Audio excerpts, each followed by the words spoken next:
Hey guys, what's up? This is Bharat. You're watching iGyaan, and today we're going to be reviewing the new Redmi 5 from Xiaomi. Let's quickly get started.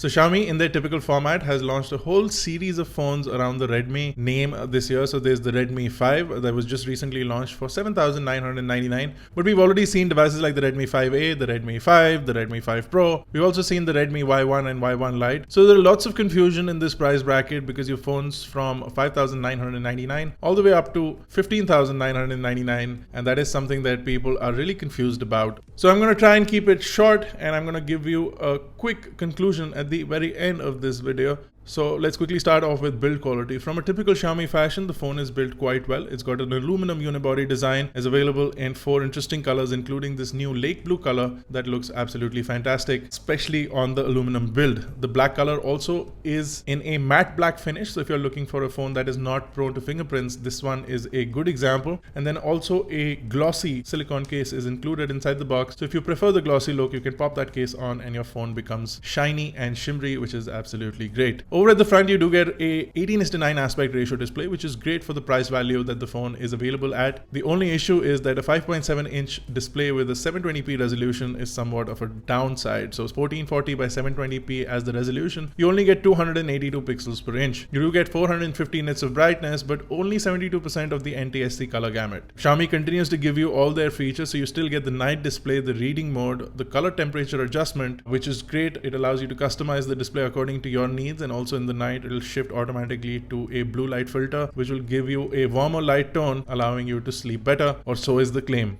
Now on the inside, you get a Qualcomm Snapdragon 450 chipset with the Adreno 506 GPU, not the most powerful of chipsets in the price market. You also get two options, a 2GB plus 16GB and a 3GB plus 32GB variant. But then there is also a 4GB plus 64GB variant, which costs as much as 10,999. Now, I would recommend going in for a 3GB plus 32GB variant at the least. And if you can save some money and go in at about 10,000, I would recommend that you buy the Redmi Note 5 instead of the Redmi 5, simply because you get a full HD screen and a slightly better processor. From a specs perspective, it runs Xiaomi's MIUI, which is pretty standard as far as Xiaomi phones go, and it is still running on Android Nougat 7.1, and you're not expecting an update to Android Oreo anytime soon, but it does run MIUI 9.2, which is a stable version and a global version, so you do get all your Xiaomi features, including the ability to make apps or duplicate apps, and some of the new features that you get with MIUI 9, including better multitasking, better RAM management, etc., which works great on the Redmi 5. But like I said, what it is limited by is a 420 chipset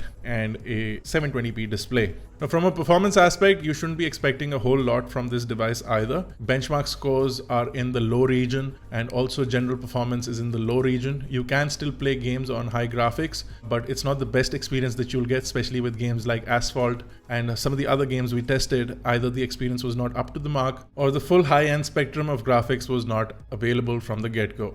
As far as the cameras are concerned, the Redmi 5 has a 12 megapixel camera at the back with an f2.2 aperture lens, a single LED flash, and face detect autofocus. On the front, you get a 5 megapixel front camera. It does have 1080p video recording capabilities. You also have a forward-firing LED light, which can come in handy in low-light environments for the selfie monster in you. You also have Beautify 3, which recognizes things like your age and your wrinkles and things, and it tries to beautify it for you. There's also some manual adjustment that you can do over there. So for the 12 megapixel camera, while images are okay if you take them in well-lit environments, there's a lot of post-processing noise if the images are taken in low-light environments. And like I mentioned, the image capture capability is also dependent on the processing capability of the 450 chipset, so you don't get the whole wide spectrum of things. Also, in things like a manual mode, you only get certain things that you can adjust, so not a whole spectrum of adjustments are available on the Redmi 5. You do, however, get some of the shooting modes that are typically available on Xiaomi phones. So you do have a straighten mode, scene mode, a tilt shift mode, and a full panorama mode, which can really come in handy in certain shooting environments. Images in general